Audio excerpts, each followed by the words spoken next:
Video video camera video camera வாடகைக்கு எடுத்தது நீங்க தானே? கேசட்ட மறந்துட்டீங்க. ஆமா. ஐயோ, இப்ப எதுவுமே பதிவாயிருக்காதுங்கிற மாதிரிதான் அப்புறம் இருக்கும். ஸ்டார்ட் ஆயிருக்கு. வணக்கம். சினிமா பேரடைஸோட கரஸ்பாண்டன்ட் ராஜகோபாலன் இங்க இருக்காரு. பாரடைஸ் இல்லையா, பிரணயா? ஏதோ ஒண்ணு. பிரணயா இன்ட்ரோ கொடுத்து ஸ்டார்ட் பண்ணி முடியும். அதான் சினிமா பிரணயாவோட கரஸ்பாண்டன்ட் இங்க இருக்காரு, ராஜகோபாலன். ரொம்ப வருஷம் கழிச்சு வீடியோ பண்றோம் நாங்க. எம்எஸ்பி டாக்ஸ் சேனலோட கரஸ்பாண்டன்ட் சுப்பு பாலாஜி இருக்காரு. அந்த சேனல் இருக்கா இல்லையானுங்கிறத அவருக்கு தான் வெளிச்சம். இன்ஸ்டா பேஜும் நாசமா போச்சு.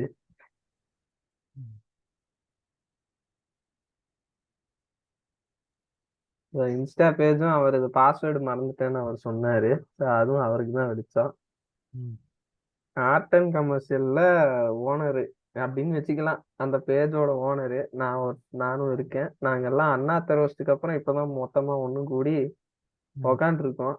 ஆனா என்ன பேசுறதுங்கிறது தான் தெரியல. இதுல 2 பேருக்கு வீடியோ பிரச்சனை வேற. ஆரம்பமே சிறப்பா இருக்கு. சரி, நம்ம இங்க இருந்தே ஸ்டார்ட் பண்ணுவோம்.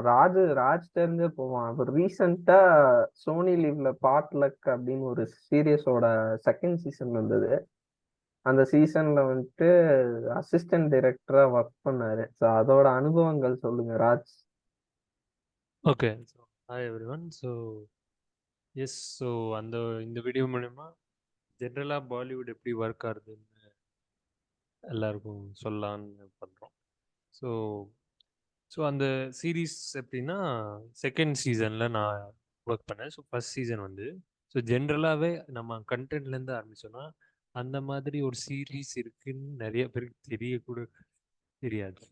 ஸோ அந்த மாதிரி ஹிந்தியில் நிறைய, அஃப்கோர்ஸ் நம்மளுக்கு சீக்ரெட் கேம்ஸ், மிர்ஜாப்பூர் அந்த மாதிரி ரொம்ப பாப்புலரான சீரீஸ் தெரியும். பட் இந்த மாதிரியும் ஒரு 100 ஷோஸ் வந்துட்டே இருக்குது ஆன் ஆல் பிளாட்ஃபார்ம்ஸ், பீட் சோனி லிவ், ஜி, நெட்ஃப்ளிக்ஸ், எல்லா இடத்துலையும் ஒரு average, above average, below average contents ரெகுலராக ஹிந்தி சினிமா சேர்ன் அவுட் பண்ணின்னு தான் இருக்குது.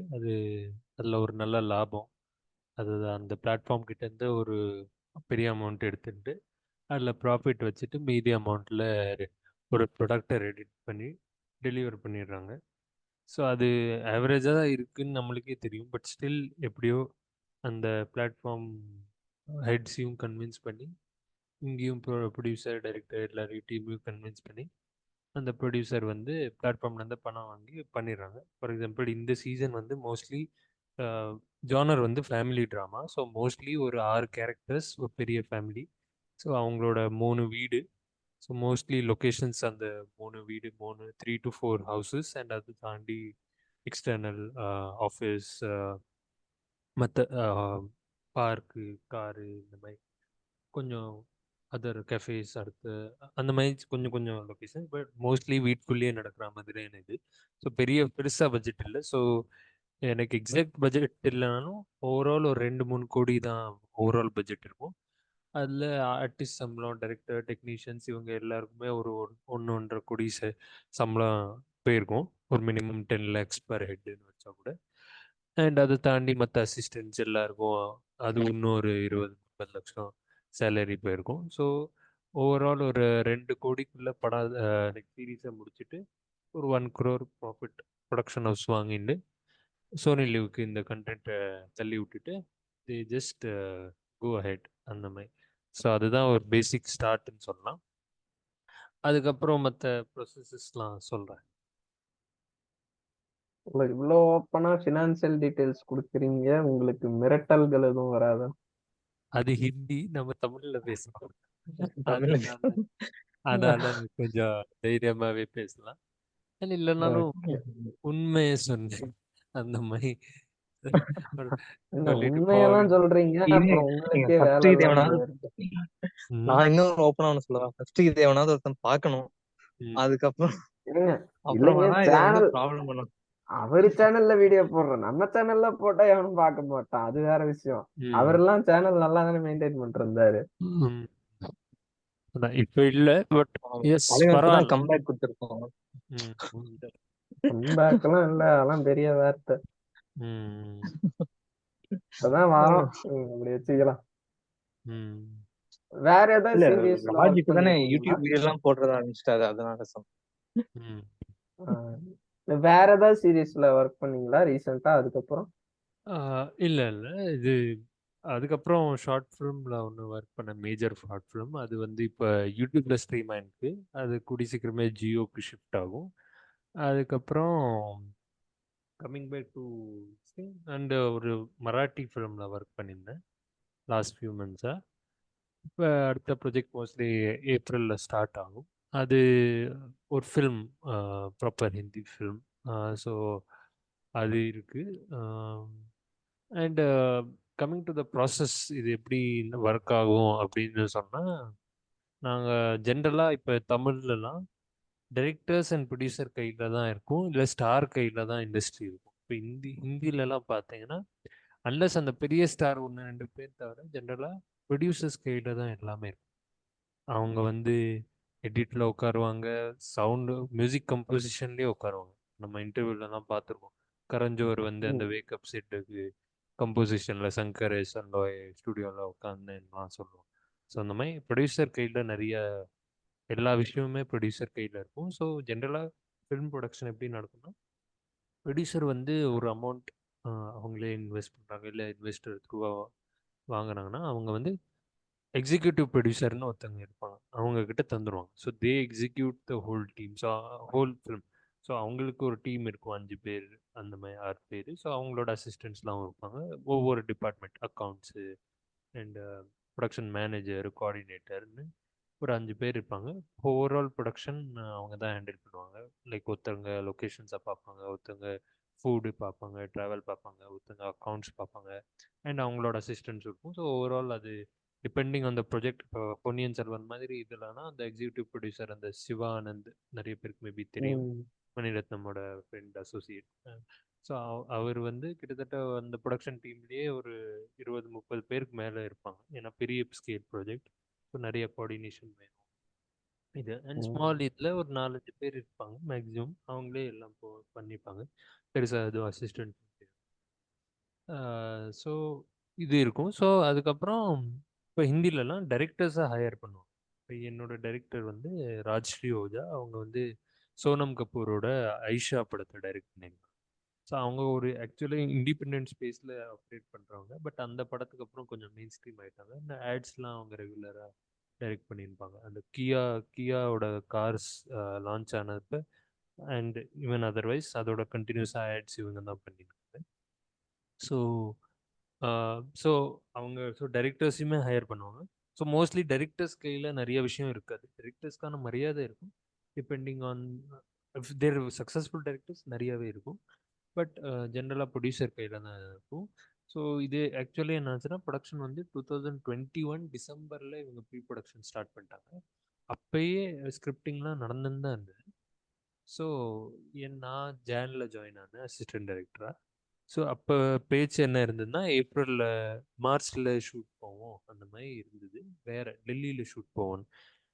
பட் ஜாயின் ஆனதுக்கப்புறம் ஏப்ரல்லாம் இன்னும் ஸ்கிரிப்டிங் போயிட்டே இருக்கு. எங்களுக்கு வாரம் ஸ்கிரிப்ட் வந்துட்டே இருக்கும். எவ்ரி 2-3 டேஸ் ஸ்கிரிப்ட் அப்டேட் ஆகி வந்துட்டே இருக்கும், சின்ன சின்ன டைலாக் கரெக்ஷன்ஸ் இது அதுன்னு.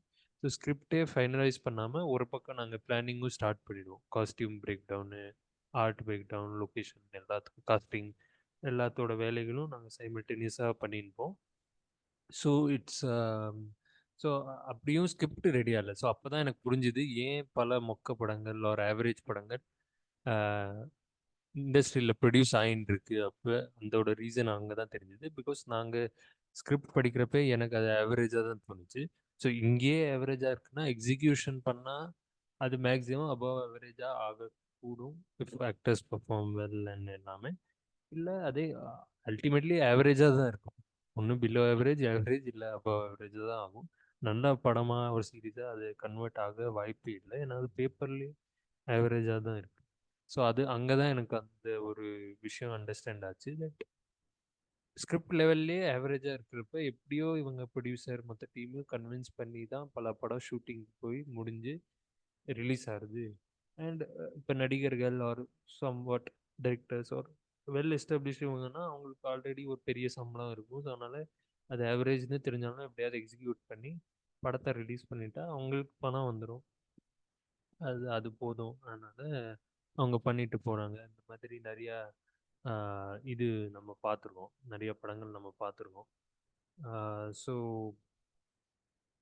அது ஆனதுக்கப்புறம் தட் ஸோ டிலே ஆச்சு. 1-2 ஷூட். அப்புறம் டெல்லியிலேருந்து திருப்பி மும்பைக்கு ஷிஃப்ட் ஆச்சு. மும்பையிலேயே நாங்கள் ஒரு ஸ்டுடியோ ஹையர் பண்ணி அங்கே செட்டு போட்டோம். ஒரு ஸ்டுடியோவில் அந்த 3 வீடோட செட்டும் போட்டோம். அதுக்கப்புறம் அதை தாண்டி வெளியில் கேஃபே அண்ட் மற்ற லொக்கேஷன்ஸ் கொஞ்சம் ஷூட் பண்ணோம். க்ரீன் மேட் ஸ்டுடியோன்னு ஒன்று தனியாக ஃபுல்லாக க்ரீன் ஸ்க்ரீன் இருக்குது. ஸோ அங்கே வந்து கார் சீக்வன்சஸ்லாம் எடுத்தோம். காரில் பிசின் போகிற மாதிரி இதெல்லாம். So and the thing is ஹிந்தியில் வந்து டைரக்டர் என்ன தான் டைரக்டராக இருந்தாலும் டைரக்டர் கையில் எல்லா பவர்ஸும் இல்லைன்னு சொன்னீங்க. ஸோ ப்ரொடியூசர் மட்டும் இல்லை, ஃபர்ஸ்ட் ஏடின்னு இருப்பாங்க. Chief assistant director or first AD. அவங்க தான் ஆக்சுவலாக டைரக்டர்ஸு ஹிந்தியில். ஏன்னா அவங்க தான் ஷெடியூல் போடுவாங்க ஒரு படத்தை. இப்போ எங்கள் ஸ்கிரிப்ட் வர வர ஷெடியூல் அவங்க தான் போட்டாங்க. ஷெடியூல்னா ஃபுல் சீன்ஸையும் பிரேக் டவுன் பண்ணி ஒரு நாளைக்கு எவ்வளோ சீன் ஷூட் பண்ணுறோம், எவ்வளோ நாளில் ஃபுல் படத்தையும் கம்ப்ளீட் பண்ணுறோம் அப்படின்னு அவங்க தான் இது பண்ணுவாங்க. எல்லா படத்துலையும் இருக்கும். இப்போ அனுராக் கஷ்யப் இண்டிபெண்டன்ட் ஜோனில் பண்ணாலுமே ஃபர்ஸ்ட் ஏடி கையில் தான் எல்லாமே இருக்கும். அதையும் மீறி டைரக்டர் நல்லா இருக்கிற பட்சத்தில் தான் உண்மையிலேயே ஹிந்தியில் டைரக்டர்ஸ் நல்ல director. For example Anurag Kashyap or someone elsewhere. அந்த என்னதான் ஃபர்ஸ்ட் ஏடி கையில் எல்லாம் இருந்தாலும் ஸ்டில் டைரக்டர் க்ரியேட்டிவாக அதை எப்படி எக்ஸிக்யூட் பண்ணுறாங்க அப்படின்னுங்கிற அந்த ஒரு விஷயம். ஸோ இந்த மாதிரி இருக்கிறப்ப ஸோ ஏப்ரலில் ஷூட் பண்ணோம். ஸோ ஓவரால் நாங்கள் 8 எபிசோடு ஃபஸ்ட்டு சீசன்லையும் சரி இப்போவும் சரி ரஃப்லி 20 minutes. So 8 episode. So but நாங்கள் அதை டோட்டலாக 23 டேஸில் ஷூட்டு முடிச்சோம். ஜஸ்ட் 23. நிறைய பேருக்கு ஆச்சரியமாக இருக்கலாம். பட் அதான் நான் சொன்னேன், இந்த ஃபர்ஸ்ட் ஏடி எக்ஸ்பீரியன்ஸ்டாக இருக்கணும். அவங்க தான் டைரக்டர்னு சொன்னேன். ஸோ அவங்க வந்து ப்ராப்பராக அவங்களுக்கு தெரியும் ப்ராப்பராக எக்ஸிக்யூட் பண்ணணும். லைட்டிங்க்கு எவ்வளோ டைம் ஆகும், அந்த மாதிரி எல்லாத்தையும் கேல்குலேட் பண்ணி எவ்வளோ ரீடேக்ஸ் போனால் அதுவும் கேல்குலேட் பண்ணி வச்சுப்பாங்க. ஜென்ரலாக ஒரு 6-7 ரீடேக்காவது 4-5 ரீடேக்காவது மைண்டில் எல்லாரும் வச்சு தான் ஷெடியூல் போடுவாங்க. ஸோ அந்த மாதிரி ஒரே நாளில் நாங்கள் 3-4 சீன்ஸ் ஷூட் பண்ணி அந்த மாதிரி இப்போ இதுலேயுமே பொன்னியின் செல்வன்லையுமே for that matter Mani sir வந்து ஒரே நாளில் 3 சீன் ஷூட் பண்ணார். ஜென்ரலாக பீரியட் ஃபிலிம்லாம் அதெல்லாம் வாய்ப்பே இல்லை. ஒரு சீன் தான் ஷூட் பண்ணுவாங்க. ஏன்னா அவ்வளோ செட்டு, க்ரௌடு, லைட்டிங்கு, காஸ்டியூமு இதுலேயே 10 மணி நேரம் டக்குன்னு போயிடும் ஒரு ஷெடியூல், ஒரு டே, ஒரு shift. So but still Mani Ratnam வந்து அந்த ஒரு நாளைக்கு 3 ஸ்க்ரீன் பண்ணாங்கன்னா பிகாஸ் ஆஃப் பட்ஜெட். இது லைக் வந்து நம்பி ஒரு 150 சம்திங் தந்திருக்காங்க. 2 பார்ட்டியும் சேர்த்து 200ன்னு நினைக்கிறேன். ஸோ ஸோ அப்போ வந்து பிரேக் டவுன் வந்து ஃபர்ஸ்ட் ஏடியும் பண்ணியிருப்பாங்க. அண்ட் அந்த சிவானந்த் நான் சொன்ன இபி அவரும் பிரேக் டவுன் பண்ணி எவ்வளோ நாளில் ஷூட் பண்ணால் தான் இந்த பட்ஜெட்டில் ப்ராப்பராக முடிக்க முடியும் 2 பார்ட்டியும் இது பண்ணாங்க. ஸோ அதனால் ஸோ அப்போ அண்ட் ஜென்ரலாகவே மணிரத்னம் நிறைய ரீடேக்ஸ் எடுக்க மாட்டாங்க. அவரோட இன்டர்வியூஸில் சொல்லியிருக்காரு மேக்ஸிமம் 4-5 ரீடேக் தான், அதுக்கு மேலே இல்லைன்னா வரலன்னு விட்டுடுவோம்னு சொல்லியிருக்காரு. ஸோ அந்த மாதிரி ஸோ அந்த மாதிரி ஸோ 3 சீன்ஸ் அவர் ஷூட் பண்ணாரு ஒரு நாளைக்கு. அண்டு ஸோ அதே மாதிரி தான் இங்கேயும் நாங்கள் ஒரு நாளைக்கே மினிமம் 4-5 சீன் பெரிய சீனாக இருந்தால் ஷூட் பண்ணுவோம். அண்ட் அதை தாண்டி குட்டி குட்டி சீனு, மாண்டாஜஸ் இது அதுன்னு நிறையா இருக்கும்.